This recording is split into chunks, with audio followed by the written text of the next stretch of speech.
cứ mơ hồn tiền ngõ tới con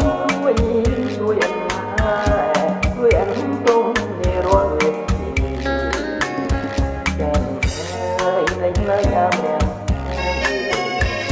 rồi đánh lại đàn đó rồi sống rôm rơi đâu về con đã phải một mình hồn nhóm ruộng con nó trái đồng tiếng rôm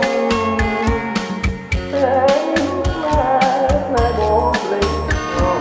liền đôi mong bóp lấy lưng mồ rồi men giọt